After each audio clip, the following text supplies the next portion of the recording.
Hello and welcome to this video of Learn Programming from Scratch in C++ series. इस video में हम control statement if else सीखेंगे. हम इसको programming करके सीखेंगे. तो हम सीधे jdoodle.com पर चलते हैं, जो प्रोग्रामिंग सीखने के लिए एक फ्री इंटीग्रेटेड डेवलपमेंट एनवायरनमेंट. और हम जो भी कोडिंग करेंगे उसका लिंक डिस्क्रिप्शन में दे देंगे, जिसको क्लिक करते ही आपको प्रोग्राम मिल जाएगा. So let's move to jdoodle.com. ये jdoodle पर हम आज इस प्रोग्राम को करेंगे. सबसे पहले हम प्रोग्राम समझ लेते हैं, मतलब हमारी प्रॉब्लम स्टेटमेंट क्या है. एक बार प्रॉब्लम स्टेटमेंट समझ में आ गया, फिर उसका सॉल्यूशन मतलब कोडिंग करेंगे, यहाँ उसका प्रोग्राम लिखेंगे. एक बार प्रोग्राम लिख गया तो ये लिंक आपको वीडियो के डिस्क्रिप्शन में मिल जाएगा, जिसको क्लिक करके आपको पूरा कोड आपके सिस्टम पे खुल जाएगा. देखिए, एक बहुत ही छोटा सा प्रोग्राम हम लिख रहे हैं. Write a program to calculate simple interest. Simple interest का फॉर्मूला क्या है कि interest is equal to money into rate of interest into time divided by 100. कई बार हम इसको शॉर्ट में कहते हैं P into R into T upon 100. मतलब कितना पैसा किस रेट ऑफ इंटरेस्ट पे कितने टाइम के लिए जमा किया divided by 100. It gives you the interest. अब प्रॉब्लम क्या है यहाँ हमारी कि मनी तो जितना आप डिपॉजिट करेंगे, जितने टाइम के लिए डिपॉजिट करेंगे, लेकिन रेट ऑफ इंटरेस्ट हम देंगे 5%. If the time is up to 3 years, मतलब कोई कम समय के लिए जमा करता है, 3 साल या उससे कम के लिए, तो रेट ऑफ इंटरेस्ट उस पीरियड के लिए मिलेगा 5% और 6% मिलेगा अगर time of depositing the money अगर ये 3 साल से ज़्यादा है. और इस प्रोग्राम को बनाने में किसी प्रोग्राम को बनाने में क्या क्या चीज़ें होती हैं. इनपुट, आउटपुट और दोनों के बीच में प्रोसेसिंग. मतलब इनपुट क्या क्या देंगे हम इस प्रोग्राम को, हम मनी देंगे और टाइम देंगे, और आउटपुट क्या देंगे, इंटरेस्ट. तो फॉर एग्जांपल अगर हम मनी 1000 रुपीज़ और 5 साल के लिए जमा करते हैं तो कितना रेट ऑफ इंटरेस्ट हमको मिलेगा. आप फॉर्मूले से देख सकते हैं कि 1000 मल्टीप्लाइड बाय रेट, और चूंकि 5 साल के लिए जमा कर रहे हैं तो रेट ऑफ इंटरेस्ट 6% मिल जाएगा. इसको आप कैलकुलेट करेंगे तो आपका आंसर 300 आना चाहिए, राइट. तो अब हम आगे बढ़ते हैं और इस प्रोग्राम को करते हैं. देखिए, तो कितने वेरिएबल्स यूज़ होने वाले हैं इसमें, तो मुझे यहाँ 3 दिख रहे हैं. तो मैं इनको डिक्लेयर करता हूँ फ्लोट. क्यों डिक्लेयर कर रहा हूँ, क्योंकि ऐसा हम इंश्योर नहीं कर सकते कि डेसिमल पॉइंट के बाद में कोई नंबर नहीं आएगा. तो फ्लोट हम उन वेरिएबल्स को डिक्लेयर करते हैं जिन नंबर्स में डेसिमल पॉइंट के बाद भी वैल्यूज़ आ सकती हैं. तो मैं यहाँ पर 3 वेरिएबल ले लेता हूँ. से मनी, कितना पैसा हम बैंक में जमा करना चाहते हैं, और दूसरा ले लेता हूँ रेट, और तीसरा ले लेता हूँ टाइम. तो ये 3 वेरिएबल्स हम इस प्रोग्राम में यूज़ कर रहे हैं, राइट. अब टाइम में create problem because it may be a keyword. तो हम टाइम को सिंपली टी लिख लेते हैं, right. So it hardly makes any difference. So this is money, rate and time. These are the 3 things. Now input लेने के लिए आपको क्या स्टेटमेंट पिछले प्रोग्राम्स में मैंने बताया कि that is C in, and this is money, and next is C in, that is T is time, right. तो ये इनपुट स्टेटमेंट हो गया. और रेट कितना लेंगे, तो अभी फॉर सिंप्लिसिटी हम मान लेते हैं कि रेट अगर कोई फिक्स होती, जैसे 5% होती, तो हम यहाँ पे लेते हैं रेट इज इक्वल टू से 5%. देखिए, रेट्स यहाँ पे 2 हैं, एक 5% है और एक 6% है, और वो कंडीशन पे है कि अगर amount deposited is for less than up to 3 years तो 5% है, और उससे ज़्यादा के लिए 6% है. तो पहले हम इस प्रोग्राम को आसान तरीके से करते हैं कि अगर रेट ऑफ इंटरेस्ट सिर्फ 5% है तो हम इसको कैसे करेंगे. तो हम ले लेंगे रेट इज इक्वल टू 5 और यहाँ कैलकुलेट कर लेंगे, राइट. तो यहाँ पे 4th वेरिएबल भी ले लेते हैं, दैट इज इंटरेस्ट, क्योंकि कैलकुलेटेड इंटरेस्ट हम इंटरेस्ट में स्टोर कर लेंगे. तो then interest is equal to जो फॉर्मूला मैंने लिखा था ऊपर, एंड इसको कॉपी भी कर सकते हैं यहाँ पे. तो सपोज इट इज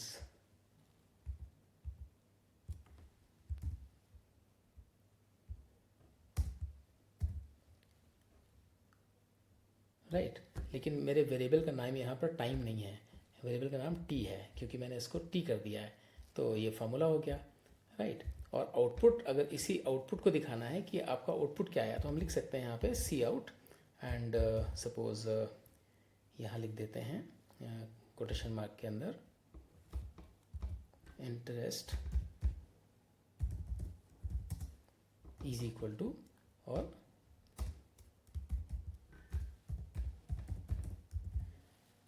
तो मुझे लगता है प्रोग्राम आपको समझ में आ रहा होगा, क्योंकि अगर आपने मेरे पुराने इसके पीछे के वीडियोस देखे होंगे तो इस तरह के हमने सिंपल प्रोग्राम्स बनाए हुए हैं। तो ये एक बहुत ही, अगर इसमें हम if then else if else use नहीं करते हैं तो एक बहुत ही छोटा सा प्रोग्राम है ये। हमने क्या किया है यहाँ पे कि दो इनपुट ले लिए, one is money and the another is time, और रेट फिक्स ले लिया 5%, और interest is equal to money into rate into time divided by 100। और इसको देखिए, हम इसको रन करके भी देखते हैं। फॉर एग्ज़ाम्पल ये स्टैंडर्ड इनपुट दे देते हैं, हम मनी दे देते हैं 1000 और स्पेस देके टाइम दे देते हैं से 5 years, राइट। अब इसको हम रन करते हैं तो ये प्रोग्राम एग्जीक्यूट हो रहा है and you can see the answer is 250। तो ये कैसे रन हुआ होगा, यहाँ से देखिए इसको, सी इन मनी, तो इसने यहाँ से स्टैंडर्ड इनपुट से मनी में ट्रांसफ़र कर दिया, मनी वेरिएबल में 1000, और टाइम टी में शिफ्ट कर दिया वैल्यू 5 जो मैंने यहाँ से फीड की है, और रेट कितना ले लिया, रेट में भी 5 स्टोर हो गया।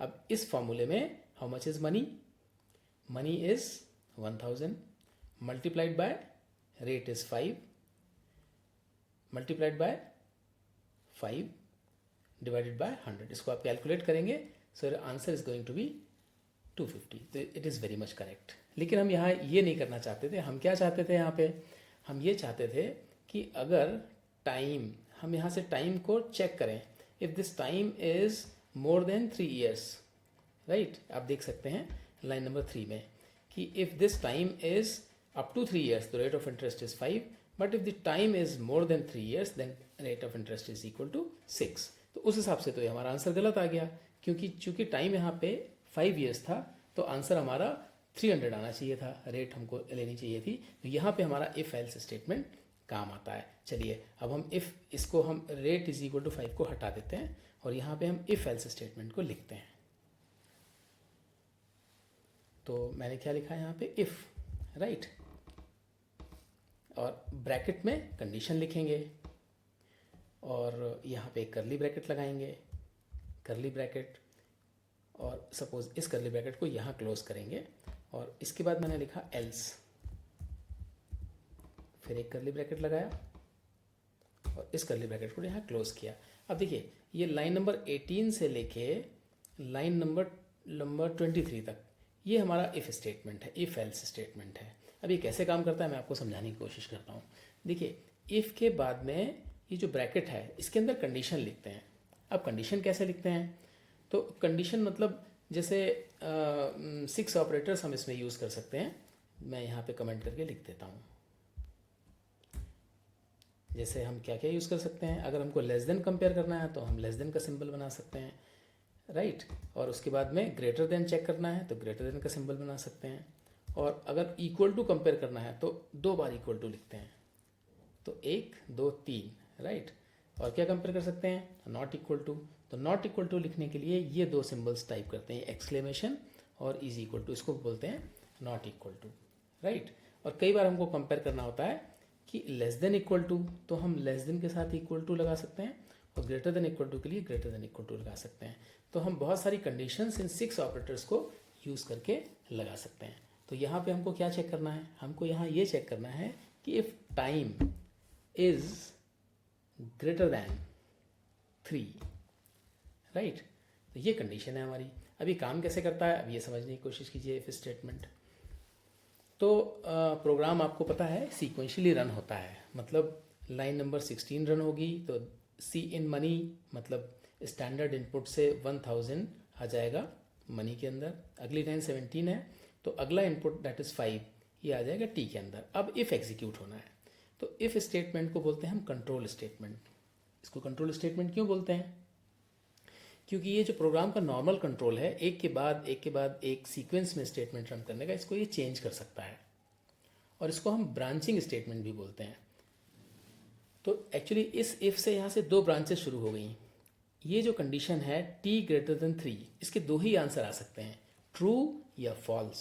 फॉर एग्जाम्पल हमारे केस में अगर हमने टाइम की वैल्यू 5 दी है, तो 5 इज ग्रेटर देन 3।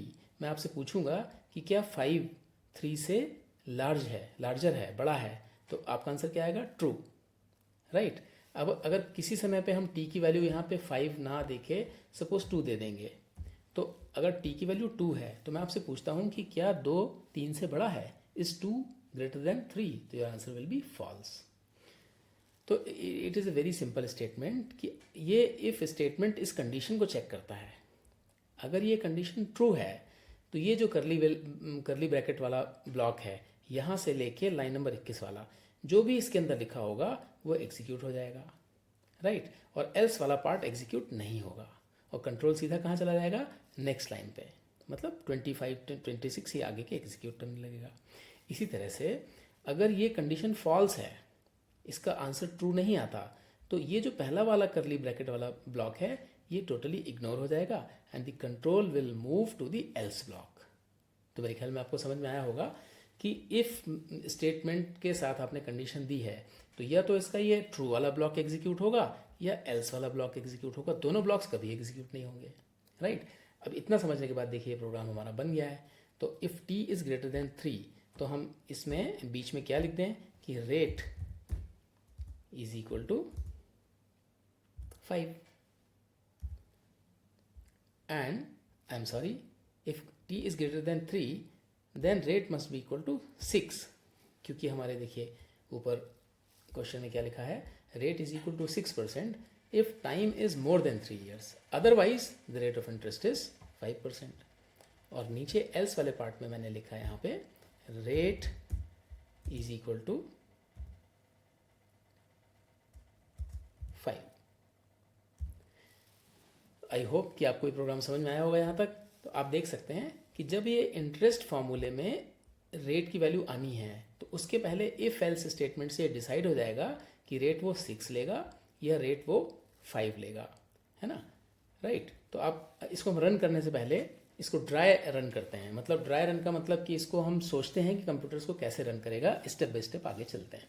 तो मैं यहाँ पे आपको सपोज इसी डेटा पे रन करता हूँ कि मैं यहाँ पे 1000 और यहाँ 2 लिख देता हूँ।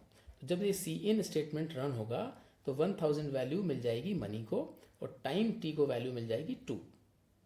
ओके, और हमारी कंडीशन क्या है यहाँ पे? हमारी कंडीशन है कि if t is greater than 3। अब बताइए t में इस समय क्या होना चाहिए? क्या है? 2। आपसे क्वेश्चन पूछा जा रहा है कि 2 ग्रेटर देन 3, 2 3 से बड़ा है। What is your answer, true और फॉल्स? Of course false. तो ये ट्रू पार्ट एग्जीक्यूट नहीं होगा, ये एल्स पार्ट एग्जीक्यूट हो जाएगा। तो रेट ऑफ इंटरेस्ट 5 मिल जाएगी, और 5% के हिसाब से इंटरेस्ट कैलकुलेट हो जाएगा और आंसर मिल जाएगा आपको। और इसी तरह से मैं अगर यहाँ 2 की जगह पे 10 दे दूँ, अब आप इमेजिन कीजिए कि money is 1000 and time is 10, and if 10 is greater than 3, what is your answer, true और फॉल्स? ट्रू। तो ट्रू, तो रेट इज इक्वल टू 6, और ये रेट को वैल्यू 6 असाइन हो जाएगी, और rate is equal to 5 execute नहीं होगा, और यहाँ पे रेट ऑफ कोर्स 6% मिल जाएगी। इसको एग्जीक्यूट करके देखते हैं। तो interest is equal to 6%, right. आप देख सकते हैं कि 1000 multiplied by 6 multiplied by 10 divided by 100, your answer has to be 600 only. It is working fine, है ना। ये दूसरा एग्जांपल लेके देख लेते हैं। इसको 10 की जगह पे आप 2 कर दीजिए, राइट, और इसको आप रन कर लीजिए। आंसर कितना है? 100। तो अगर आप इसको देखेंगे तो 1000 मल्टीप्लाइड बाय 2, तो कितना हो गया? 2000। 2000 multiplied by rate 5, so that is means you multiplied this and divide by 100, the answer will be 100। मतलब वेरी क्लियरली यहाँ पे रेट इसको 5 ही असाइन हुई है। अगर ये 5 असाइन नहीं हुई होती तो इसका आंसर डिफरेंट आता। तो आई होप ये प्रोग्राम आपको अच्छे से समझ में आया होगा, राइट। अगर आपको ये प्रोग्राम अच्छे से समझ में आया है तो मैंने एक नीचे देखिए एक प्रोग्राम आपको लिख के दिया है यहाँ पे, है ना। तो आप मेरे डिस्क्रिप्शन बॉक्स में जाइए, क्लिक कीजिए, तो ये ऊपर रन किया हुआ प्रोग्राम आपको वहाँ पे मिल जाएगा और उसको आप ये नीचे प्रोग्राम अपने मन से बनाइए, राइट। देखिए, एक छोटा सा प्रोग्राम आपको बनाना है, you have to try it your self. और क्या प्रोग्राम है ये कि इनपुट एज, मतलब सी इन एज, आपको एज वेरिएबल स्कैन करना है और अगर उसकी जो भी आपने एज दी है अगर वो 18 ईयर्स या उससे ज़्यादा है तो आपको ये मैसेज आउटपुट करना है। क्या आउटपुट करना है सी आउट में? Yes you can vote if the age is 18 और मोर, राइट। और अगर आपने सपोज किसी ने एज दे दिया 15 ईयर्स तो आपका प्रोग्राम क्या आउटपुट देना चाहिए? उसको आउटपुट देना चाहिए सॉरी कैन नॉट वोट। तो आई होप कि आप इसको बना पाएंगे और आप इसको ज़रूर ट्राई कीजिए। अगर क्योंकि देखिए जो पहले से बना हुआ प्रोग्राम है उसको रन करने से बहुत लर्निंग नहीं हो पाती, लेकिन अगर आप एक ऐसे प्रोग्राम को रन करेंगे जो आपने खुद से बनाया है तो उसमें पहले कुछ मिस्टेक्स आएंगी, आप उसका लॉजिक लगाना सीखेंगे, उसकी डिबगिंग करना सीखेंगे, मतलब एरर्स रिमूव करना सीखेंगे और प्रोग्रामिंग आप बहुत तेज़ी से सीखेंगे।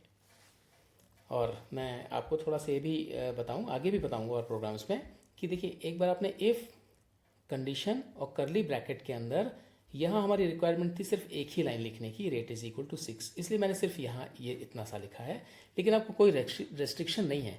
इस करली ब्रैकेट से इस करली ब्रैकेट तक आप एक स्टेटमेंट, दो स्टेटमेंट, 1000 स्टेटमेंट कितना भी लिख सकते हैं।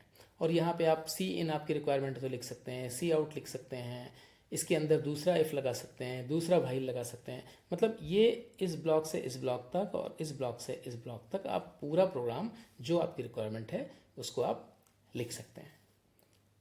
तो इस एग्जांपल को मैं यहाँ क्लोज करता हूँ। एक और एग्जांपल से हम इफ एल्स स्टेटमेंट को फिर से समझेंगे। चलिए अब एक प्रोग्राम करते हैं, छोटा सा प्रोग्राम करते हैं, उससे आपको फिर से इफ एल्स स्टेटमेंट फिर से एक बार समझ में आएगा। और एक प्रोग्राम मैं करूँगा और एक आपको असाइनमेंट दूंगा। वो असाइनमेंट भी आसान होगा, आप उसको करेंगे तो आपको कंसेप्ट्स और भी क्लियर होंगे। तो ये मैंने कमेंट करके यहाँ पे ये स्लैश स्टार से ये स्टार स्लैश तक जो भी हम कुछ लिख देते हैं प्रोग्राम में, वो सिर्फ डॉक्यूमेंटेशन होता है, मतलब उससे प्रोग्राम के जो बाकी स्टेटमेंट्स होते हैं वो डिस्टर्ब नहीं होते। इसको कंपाइलेशन में ये इग्नोर हो जाता है, तो आप जो भी चाहें यहाँ पे लिख सकते हैं। तो चलिए देखते हैं, बहुत ही छोटा सा प्रोग्राम है। जैसे write a program to write digit in words. Digits क्या होती हैं? जैसे 0, 1, 2, 3 अप टू 9, राइट। तो इस प्रोग्राम में हम इनपुट देंगे कोई एक डिजिट, जैसे फॉर एग्जांपल हम 6 दे सकते हैं, है ना। This is for example 6। तो अगर हम ये इनपुट दें तो प्रोग्राम से हम क्या उम्मीद कर रहे हैं कि वो ऐसा 6 लिख के वर्ड्स में लिख के दे देगा।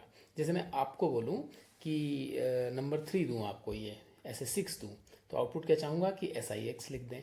तो ये हमारा एक्सपेक्टेशन है अपने प्रोग्राम से, इस तरह का एक प्रोग्राम देना है। तो हमारा इनपुट क्या होगा कि एनी नंबर बिटवीन 0 to 9, और आउटपुट क्या होगा कि वो कंप्यूटर आपको वर्ड्स में उस नंबर को लिख के दे देगा, राइट। तो अब हम चलते हैं मेन पे, और यहाँ पे हम एक ही वेरिएबल लेते हैं और ये इसको इंटीजर ले लेते हैं। तो इंटीजर डिजिट ये हमारा इनपुट वेरिएबल हो गया, और यहाँ पे मैं लिख देता हूँ सी इन डिजिट, राइट। तो फॉर एग्जांपल मैं अगर स्टैंडर्ड इनपुट यहाँ पे सपोज 4 दूंगा, तो ये सी इन डिजिट मतलब डिजिट को 4 रीड कर लेगा। और क्या आउटपुट मैं एक्सपेक्ट कर रहा हूँ यहाँ पे? मैं आउटपुट एक्सपेक्ट कर रहा हूँ ये रिजल्ट विंडो में ये मुझे लिख के देगा FOUR। तो ये काम कैसे होगा, चलिए हम इसको करते हैं। तो मैं यहाँ पर इफ़ स्टेटमेंट लगाता हूँ, राइट। तो इफ़ ब्रैकेट, तो जैसा कि आपको पता है कि इस करली ब्रैकेट के अंदर आप कंडीशन लिख सकते हैं। तो मैंने चेक किया है यहाँ पे कि इफ़ डिजिट, और इसको कंपेयर किया 0 से। तो कैसे कंपेयर करते हैं इज इक्वल टू 0, राइट। तो अगर आपको याद होगा तो मैंने आपको 6 ऑपरेटर्स बताए थे कि क्या क्या ऑपरेटर्स कंपैरिजन में यूज़ कर सकते हैं आप। या तो कंपेयर कर सकते हैं, इक्वल टू के लिए डबल इक्वल टू लिखते हैं, लेस देन के लिए लेस देन लिखते हैं, राइट। और ग्रेटर देन के लिए या लेस देन इक्वल टू के लिए लेस देन और इक्वल टू दोनों चीज़ें लिखते हैं। फिर ग्रेटर देन के लिए क्या लिखते हैं? ग्रेटर देन, और ग्रेटर देन इक्वल टू के लिए ग्रेटर देन का सिंबल और फिर इक्वल टू लगाते हैं। ओके, तो ये ऑपरेटर और एक ऑपरेटर अगर हमको कंपैरिजन करना है ये नॉट इक्वल टू, तो हम नॉट इक्वल टू के लिए ऐसे लिख देते हैं।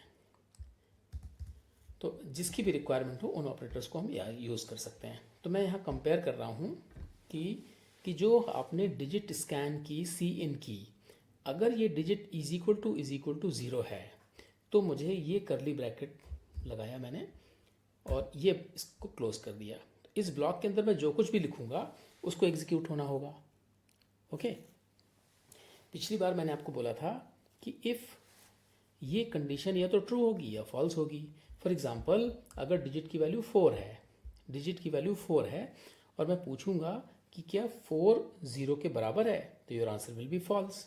अगर ये फॉल्स होगा तो इसका ये करली ब्रैकेट वाला पोर्शन एग्जीक्यूट नहीं होगा। कौन सा पोर्शन एग्जीक्यूट होगा? एल्स वाला पोर्शन। लेकिन जो इफ एल्स स्टेटमेंट है उसमें हमेशा एल्स लिखना ज़रूरी नहीं होता, राइट? जैसे हम इस वाले प्रोग्राम में एल्स वाला स्टेटमेंट बिल्कुल नहीं लिखेंगे। क्या मतलब निकलता है इससे कि हम अगला स्टेटमेंट दूसरी कोई चीज़ जो भी लिखना चाहेंगे उसको लिखेंगे यहाँ पे। तो क्या होगा, अगर ये कंडीशन ट्रू है तब तो ये वाला ब्लॉक एग्जीक्यूट होगा। अगर ये कंडीशन ट्रू नहीं है तो ये इफ स्टेटमेंट इस करली ब्रैकेट पे ख़त्म हो गया, इसके आगे जो भी कुछ लिखा होगा वो एग्जीक्यूट हो जाएगा, राइट? तो हम इफ़ में इफ़ ब्रैकेट और करली ब्रैकेट के अंदर अपना कोड लिख सकते हैं, ये सिंपल इफ स्टेटमेंट हो गया। लेकिन अगर हमारा लॉजिक ऐसा है जिसमें एल्स की भी रिक्वायरमेंट है कि अगर ये कंडीशन ट्रू है तो एग्जीक्यूट दिस ब्लॉक, अगर ये कंडीशन फॉल्स है तो एग्जीक्यूट एल्स ब्लॉक, तब हम इफ एल्स का यूज़ करते हैं। तो इस वाले प्रोग्राम में हमको एल्स ब्लॉक की रिक्वायरमेंट नहीं लग रही, राइट? तो इस प्रोग्राम को आगे बढ़ाते हैं। देखिए मैं यहाँ पर फिर से लिख देता हूँ यही कि यही बातचीत, तो इसको मैं कॉपी पेस्ट कर देता हूँ, फास्ट हो जाएगा। Control C, control V, right? और मैं इसको कंपेयर करता हूँ 1 से। तो क्या लिखूँ यहाँ पे कि अगर digit is equal to zero है तो मैं क्या सी आउट देख लूँ यहाँ पे, इसको क्या सी आउट करा देना चाहिए, सी आउट।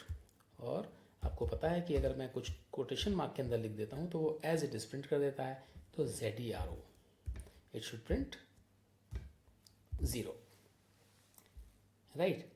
तो ये कंडीशन अगर उसको कभी भी एक प्रोग्राम में डिजिट की तो एक ही वैल्यू होगी, जो आप देंगे वो होगी।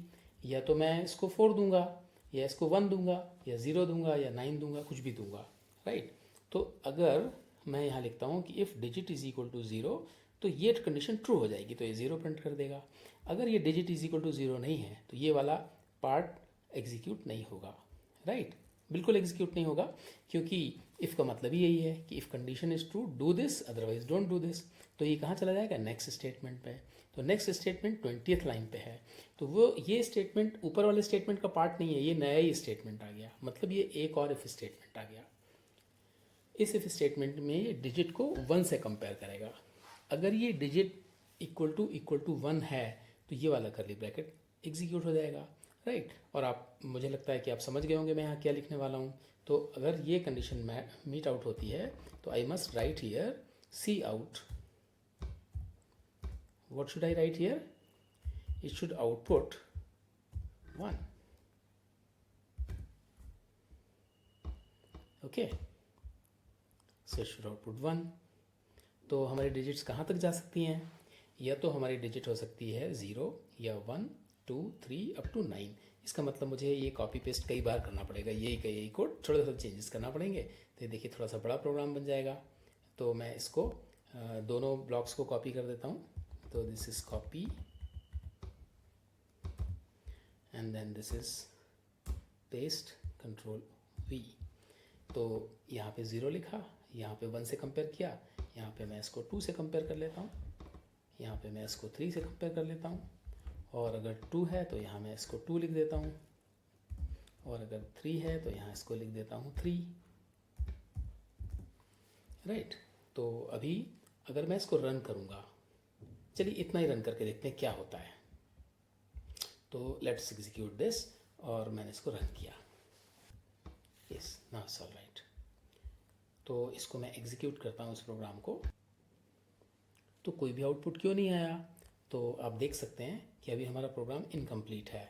सिर्फ हमने इसका कंपैरिजन कहाँ तक किया है, डिजिट का 0 से, 1 से, 2 से और 3 से।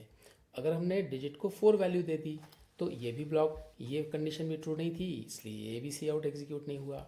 ये कंडीशन भी ट्रू नहीं थी तो ये भी एग्जीक्यूट नहीं हुआ। तो ये चारों कंडीशंस मैच नहीं हुई, इसलिए ये एग्जीक्यूट नहीं हुआ और इसके बाद कुछ था ही नहीं, इसलिए there is no output, right. और इसको अगर हम 4 की जगह कोई इनपुट ऐसा देते हैं जो जितनी कंडीशंस हमने मैच की हैं, फॉर एग्जांपल 2, और इसको हम रन करते हैं तो आप देख सकते हैं कि ये definitely it will print 2। So answer is correct. जब मैंने 2 दिया तो आपके प्रोग्राम ने इसको 2 प्रिंट कर दिया। तो इस प्रोग्राम को हम कंप्लीट कैसे कर सकते हैं, ये मैं आपके ऊपर भी छोड़ सकता हूँ, लेकिन मैं इसको लिख देता हूँ। तो मैं इसको कॉपी पेस्ट से जल्दी से कंप्लीट कर देता हूँ। तो मैंने ये स्टेटमेंट्स यहाँ से कंट्रोल C और कंट्रोल V, तो देखिए कहाँ तक हम हैंडल कर चुके हैं, 0 1 2 3। तो इसको मैं चेंज करता हूँ 4 एंड इसको मैं लिखता हूँ 4 F4UR, इसको लिखता हूँ 1 की जगह 5 और इसको लिखता हूँ 5, इसको लिखता हूँ 6 और 2 की जगह लिखता हूँ यहाँ पे 6। देन यहाँ 3 लिखा हुआ है, इसको मैं लिखता हूँ 7 और इसको लिखता हूँ 7 और नीचे चलते हैं। तो ठीक है, अब कितना रह गया, हमको 8 और 9 को कंपैरिजन करना और रह गया। तो मैं इन दो स्टेटमेंट्स को, इफ स्टेटमेंट्स को कंट्रोल C और कंट्रोल V करके यहाँ पे लिखता हूँ 8 और यहाँ पे लिखता हूँ 9 और एक और एडिशनल इफ स्टेटमेंट लिखता हूँ। आप देखिए उसमें मैं क्या लिख रहा हूँ, मैं यहाँ पर लिखता हूँ कि अगर मैं ये चाहता हूँ कि कोई भी नंबर 9 से बड़ा नंबर कोई इनपुट नहीं करे, तो ये मैं यहाँ पे लिखता हूँ कि if digit is greater then 9, right. तो ये डिजिट नहीं बची, ये तो फिर नंबर हो गया। तो यहाँ पे मैं चाहता हूँ कि एक मैसेज देता हूँ कि सी आउट, है ना, प्लीज एंटर